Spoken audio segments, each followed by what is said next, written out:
Hello everyone, FPL Raptor here and welcome back to another video on my YouTube channel. In today's video we have my Game Week 10 deadline decisions where I'll be discussing your final questions and dilemmas ahead of the deadline and also rounding up the key press conference updates as well. If you do enjoy today's video, please do smash that like button and make sure to subscribe as well. But without further ado, let's jump into it.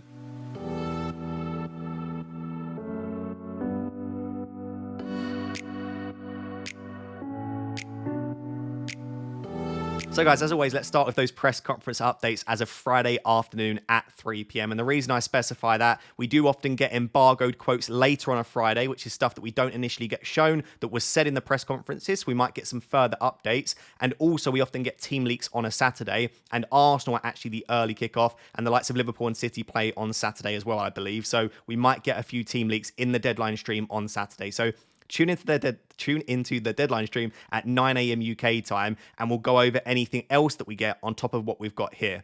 So maybe if you can, hold off those transfers until then.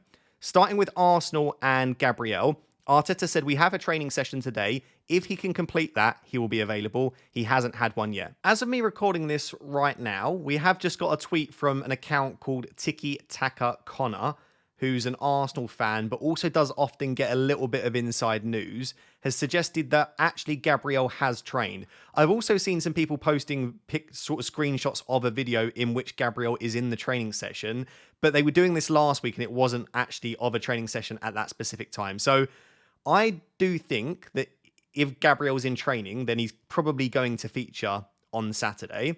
And knowing how much Arteta lies, this would make me lean towards saying that Gabriel is probably going to be available and is probably going to start in Game Week 10. Even if he doesn't, I just think that Gabriel's injury, based on everything we know right now, probably isn't very long term.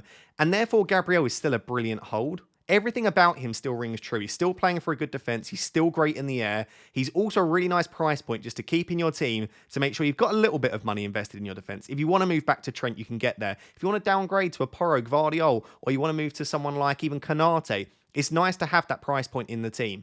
So this makes me lean towards saying, even if that isn't true, by the way, which it looks like it is, but I'm recording it during that news coming out. Let's say he has trained or hasn't. I still feel like he's a really good hold if you can get away with it.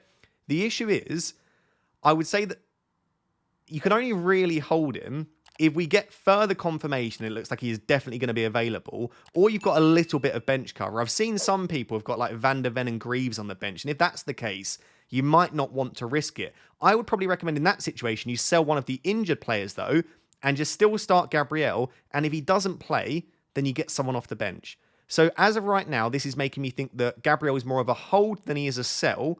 But let's wait and see if we get anything further on Friday. And on the Saturday morning deadline stream, I'll go through in a little bit more detail what I plan on doing with Gabriel in my team. On the Spurs, we've got a couple of updates. So Son trained on Friday and should be okay, which is good news if you're a Son owner.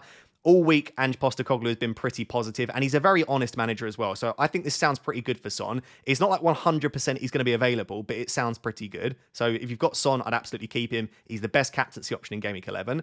Van der Ven's injury is not serious, but unfortunately he is out until at least the international break. So Game Week 12 would be the earliest return date. In all honesty, he's just not been a good asset to own anyway. He's not really got the attacking threat. They've not been keeping clean sheets.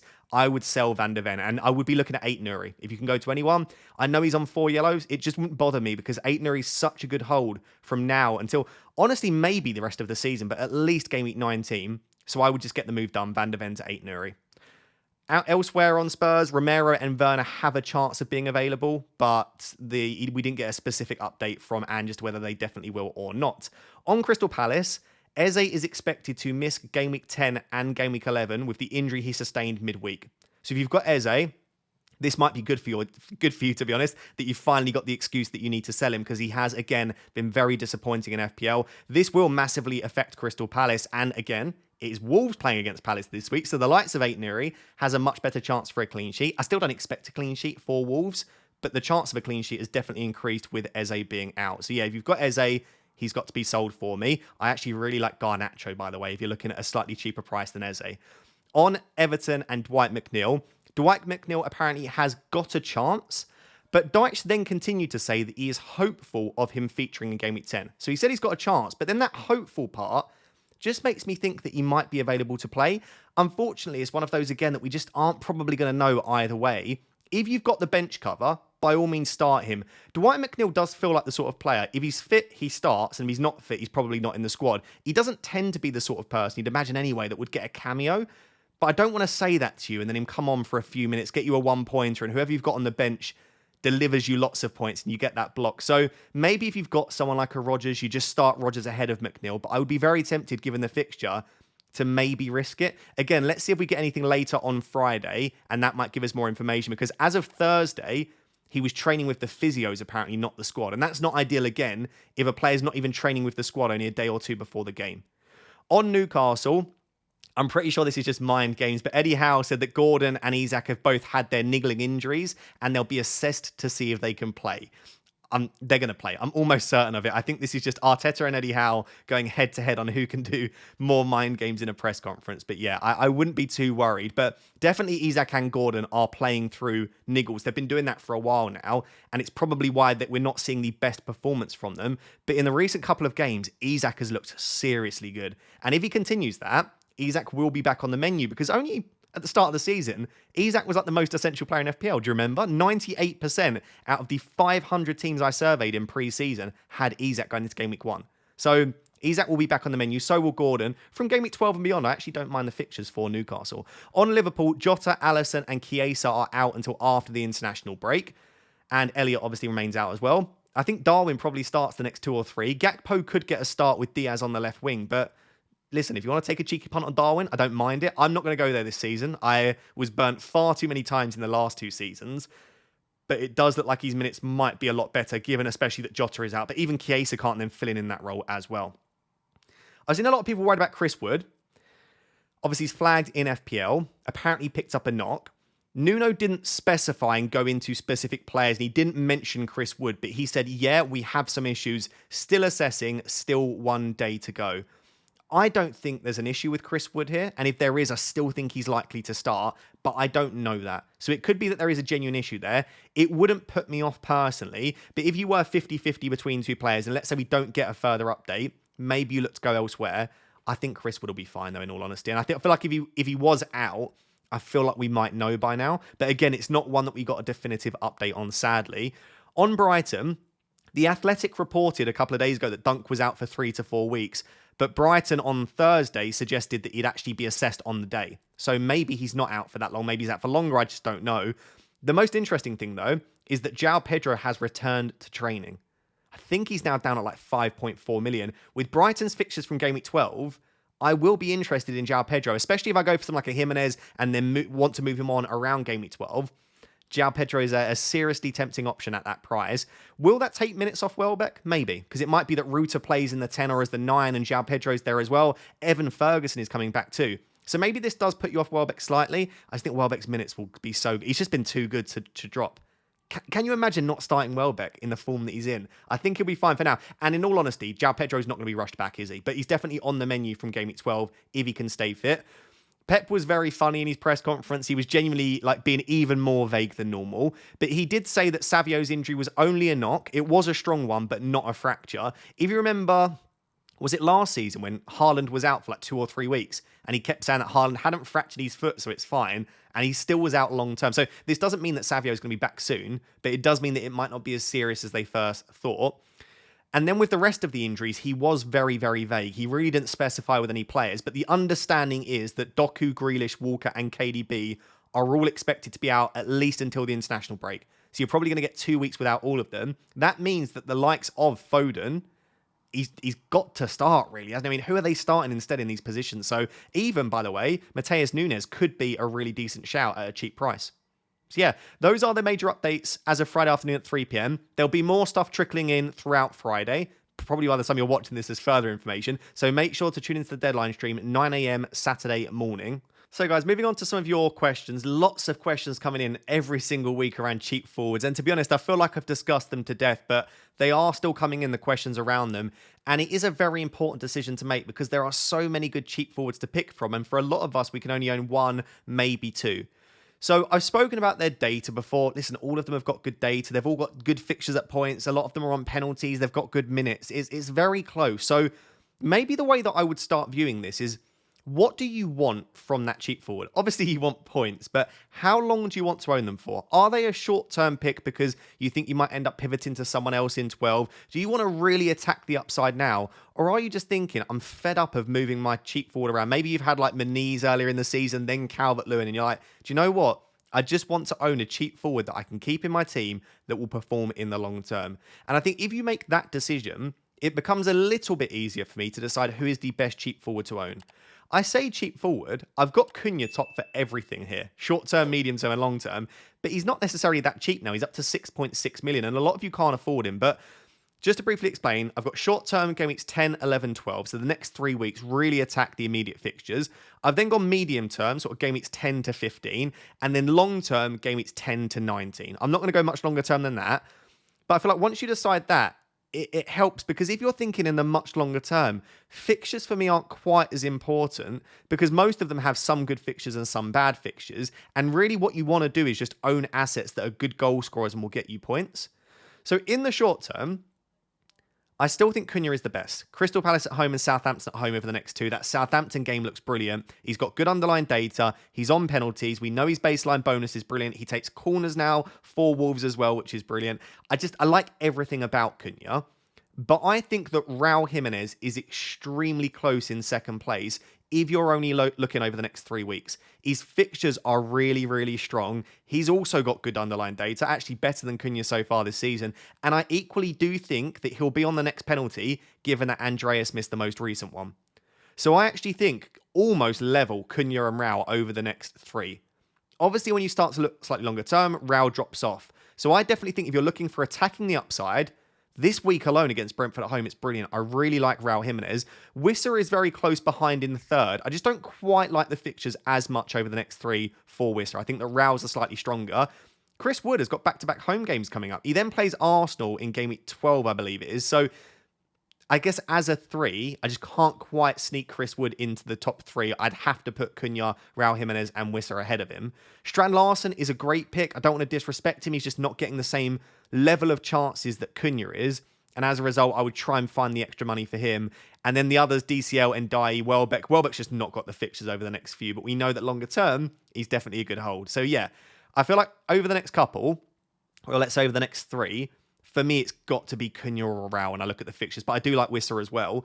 When we look more medium term, I still think Cunha's the best because all of the things still apply. And the thing with Cunha, the reason he's top for all of these is the fixtures are brilliant from now until game week 18, game week 19. I would say that Wolves are the only team in the Premier League that have great fixtures from 10 until 19. Every other team has a tricky little spell at some point, and Wolves are just great. So that's why Cunha remains in first. I've switched Wisser and Raul if you're looking more medium term.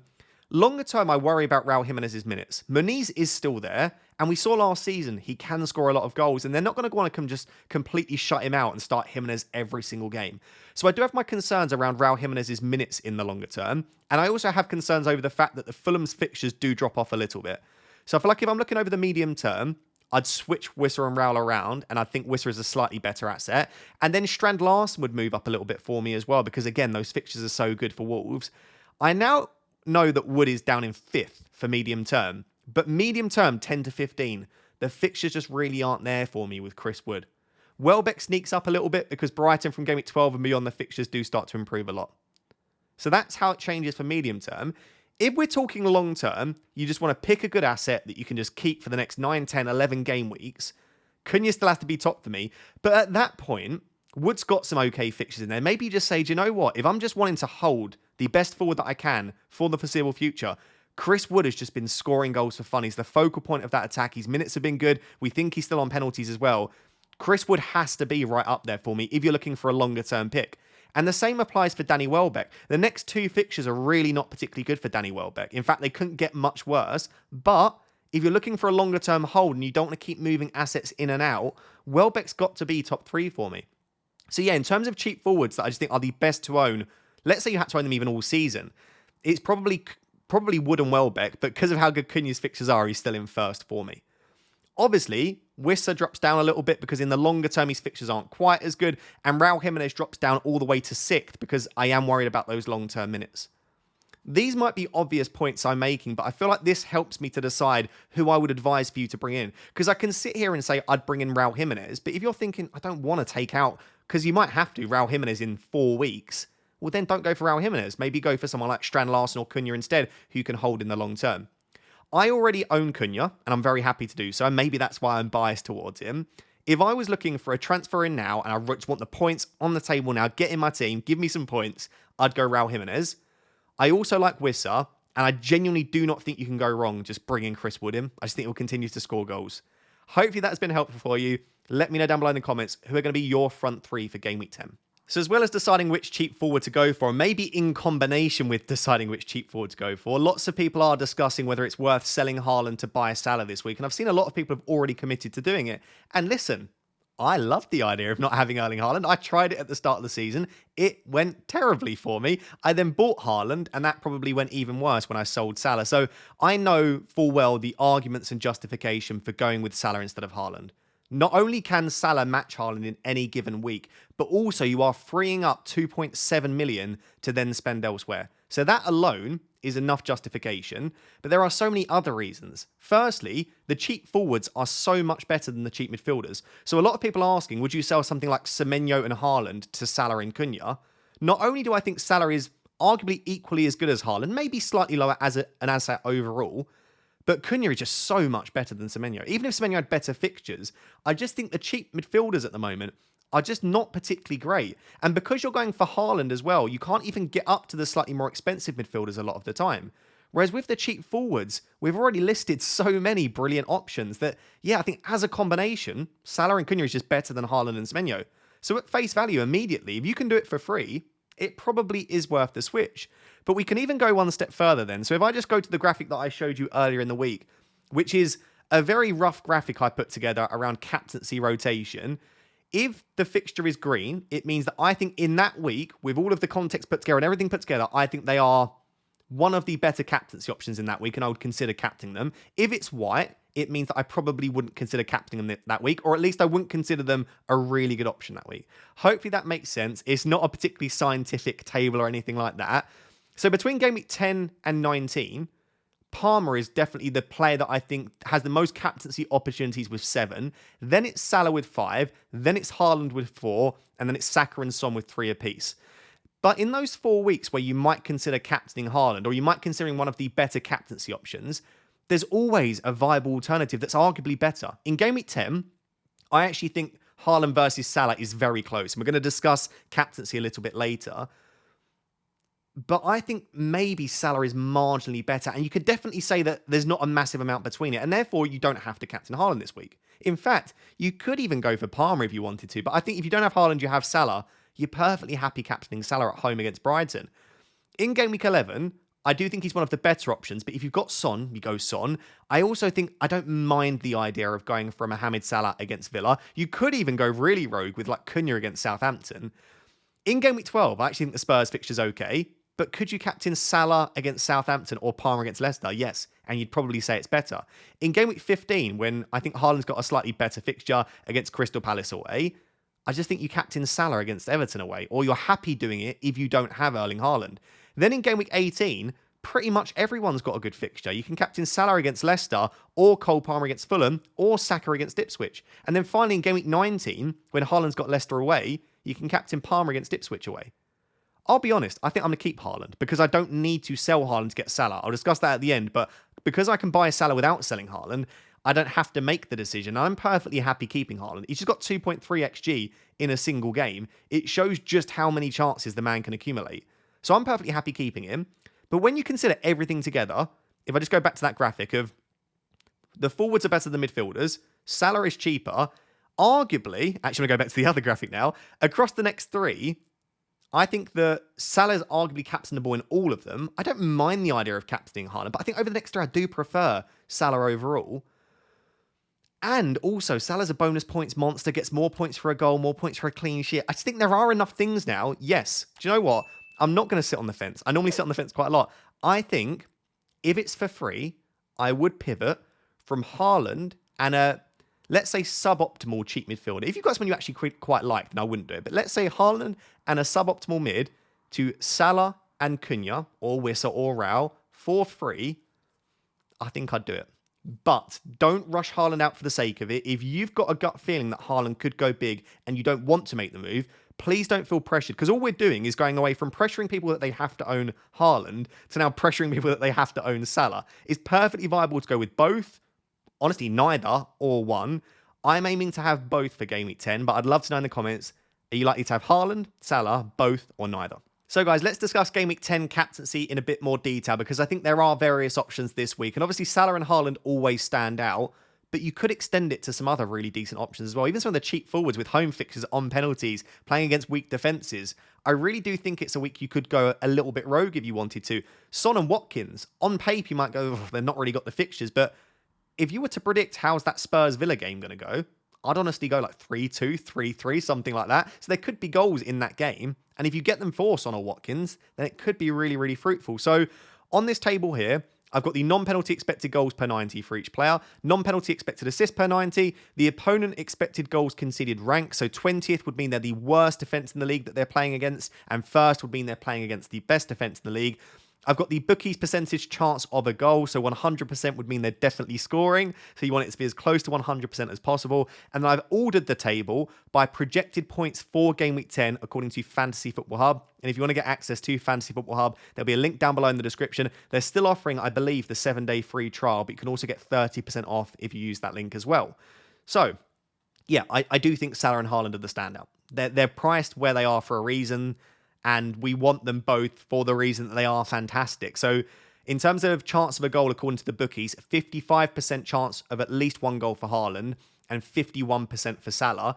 You might look at that and go, that means Haaland's better because he's got a higher percentage chance. But that is not taken into account assist potential, of which obviously you can see here, Salah is more creative. And also taken into account the fact that Salah gets the extra point for a goal and the extra point for a clean sheet. Once you take into account all of that, I think this suggests that Salah is, according to the bookies, probably a marginally better captaincy option this week. They obviously don't talk in terms of FPL, but that's the way I would read into it. If Salah and Haaland are ever close, you back Salah because he's got the creativity and the extra points that he gets. In terms of projected points, again, Salah and Haaland are top two. So most things are pointing towards them being the better options. In terms of Salah's underlying data, we've spoken about this. It's not that great. Haaland has over double the goal threat of Salah. 0.4 non-penalty expected goals, plays Haaland 0.86. So if you're a data-driven manager and you're trusting the data, Haaland is leagues ahead here. So he would be the one to go for. But there is so much more to it than just that as well. And you have to take into account all of the other elements as well. And people trust the eye test, of which you might prefer what you see from Salah. I think some people are considering Palmer. I do think the sacking of Ten Hag, Rude coming in to steady the ship a little bit, hopefully. I do wonder if this might be a slightly trickier game for Palmer than it originally would have been, but I still expect him to return. I'm not expecting United to suddenly just keep clean sheets. They conceded 2 goals with their first team against the Leicester B team in the Cup, and that was pretty much Manchester United's strongest team. So could Chelsea put 2 or 3 goals past United or more? They absolutely could. So I still think Palmer is a really, really solid captaincy option. I just don't think he's quite as good as Salah and Haaland for me. Bookies would tend to agree with that. Projected points tend to agree with that as well. But yeah, maybe the fixture is marginally better. Like if you look at underlying data, Bournemouth and Brighton are 9th and 10th for expected goals conceded this season. Manchester United are 14th. So arguably, Manchester United is a better fixture for Palmer than Bournemouth and Brighton are for Haaland and Salah. So yeah, I would definitely say, as boring as it is, probably my top 3 captaincy options are ordered by the Fantasy Football Hub projected points. I think I'd have just marginally ahead Salah, then Haaland, then Palmer. But there are viable alternatives. Jimenez, Cunha, Wood, all playing at home this week, all probably on penalties, all with decent underlying data. The bookies have them as a 44% and 41% chance of scoring for Wood and Jimenez, respectively. Cunha is a little bit lower at 33%, so maybe you don't want to go there as much, but there's definitely justification to go for any of them. I actually think out of the 3, Jimenez, Cunha and Wood, I think I'd go Jimenez because Brentford, the games are unbelievable at the moment, but they are conceding so many chances. You can see here, according to the data, it is the best fixture of the bunch Jimenez has this week. So I would probably say if you're looking for a real rogue captaincy, I quite like the idea of a Raul Jimenez. But I do, like I said, just have a feeling that that Spurs-Villa game could be high scoring. Now, spoiler alert for my team we'll do in a second, I've already sold Solanke. So I'm hoping it's not Solanke that's involved in the goals. But I just, yeah, I don't even dislike the idea of a Son or Watkins captaincy option if you wanted to go there. But for me, it really is Salah, Haaland, Palmer. I'm going to rule out Palmer. I'm a Man United fan personally, but I do just wonder if it's not the best time to target a United fixture with a slight new manager bounce. Obviously, the players will be wanting to impress Amorim as well. So I'm probably leaning Salah or Haaland. I think I'm going to own both of them this week. So I'm probably going to go Salah. If you don't own both, sorry, I would just captain whichever one you own. So if you own Haaland and not Salah, captain Haaland. If you own Salah and not Haaland, I would just captain Salah. So just go the way that you own. If you own both, I'd love to know down below in the comments who are you captaining, and let me know if any of you are going for a rogue captaincy pick. So guys, let's cover my team. And as you can see, I made a transfer on Thursday evening. It was about 1:15 a.m. when I made the transfer.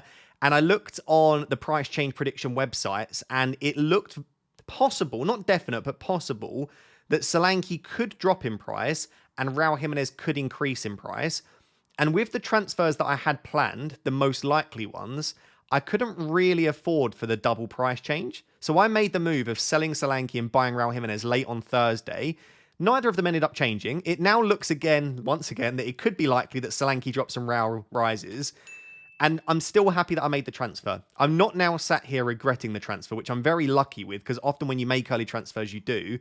But I'm pretty happy with that transfer. It's still one that I want to make. So yeah, Solanke's been sold for me, and Raul Jimenez has been bought. I do still think that Wissa might be the slightly better pick in the medium term. But as I spoke about in that section earlier, I think that over the next three, Brentford at home, Palace away, Wolves at home, and I don't even mind Spurs away, Brighton at home. I really don't mind these fixtures here. And especially the next three, this week looks great against Brentford. I've just got a good feeling about Raul Jimenez, and I couldn't actually afford Wissa if I want to make the moves, which I'm now planning. So yeah, it's all worked out okay. Raul is in the team, and my front line I'm actually very happy with now, Haaland, Cunha, and Raul Jimenez. So, what am I planning? It's still what I was planning in terms of getting Salah in for Foden, but I think now, based on the information we have, I think Gabriel is a better asset than Raya. I think in order to free up this 0.7 that I need to do Foden to Salah, I now think I want to sell Raya more than I do Gabriel. Gabriel's got the attacking threat. Gabriel's just a better asset than Raya, like he is. Even for the extra 0.5, I just think Gabriel is better. And I think if he's fit and available, or going to be fit and available soon, I just want to hold on to him. So I think, yeah, I'm more likely to sell Raya at the moment. The issue was, I just wasn't sure which goalkeeper I wanted to go for. But having spoke to Chelsea fans and seeing the quote from Maresca that Sanchez is number one, I'm leaning Sanchez at the moment, because I like the long-term fixtures and I don't want to be faffing around with my goalkeeper. Chelsea's defensive data is better than people always give it credit for. They're not a great defence, but they're not a bad one. And I could just see some decent scores for Sanchez going up. They're also a bad enough defence that they still concede shots. I'm not saying he'll make tons of saves, but there are various games this season where he's made quite a few saves. 7, 7, 8, 4. So I like the idea of Sanchez because I feel like he's a good in-between. He's not quite... They're a defence where he's going to make some saves, but he's not going to concede too many goals, you would hope anyway. The concern that I had with Sanchez is those next two fixtures against Manchester United and Arsenal. I didn't like the idea of bringing Sanchez in because you don't want to bring in a goalkeeper that they've got two really tricky fixtures. However, enter Fabianski. If Fabianski is still first choice over the next two, I think I'm going to start Fabianski against Forest and Everton. Obviously, if he's not, well then yeah, I've got to start Sanchez against Manchester United and Arsenal. And that is a possibility, and if that's the case, that's the case. It's not the end of the world. I'm just not going to get many points over the next two. But you need to think about goalkeepers a little bit longer term. And this run here, I just see a lot of points for Sanchez, as long as he can keep that space in the team. So yeah, play Fabianski for the next two, then have Sanchez come in from game week 12. So, having already made the Solanke to Raul Jimenez move, the current planned two moves tomorrow morning, which I'll make on the deadline stream once we make sure we get that confirmation around some key players, is Raya to Sanchez and Foden to Salah. That is still for free because I've got 3 free transfers, and it would then give me Palmer, Haaland, and Salah. So that is the plan. I'd love to know what you think. But yeah, Raul is already in, and that's why I also didn't do Wissa, because Wissa's now 6 million. I wouldn't have been able to afford Wissa if I want to make the Sanchez and Salah moves. Let me know what you think of the team and let me know what your plans are as well. So guys, there you have it. That is my Game Week 10 deadline decisions video. Hopefully that has been helpful for you. And if it has, please do smash that like button and make sure to subscribe as well. I'll see you tomorrow on the deadline stream. Thank you very much. Bye-bye.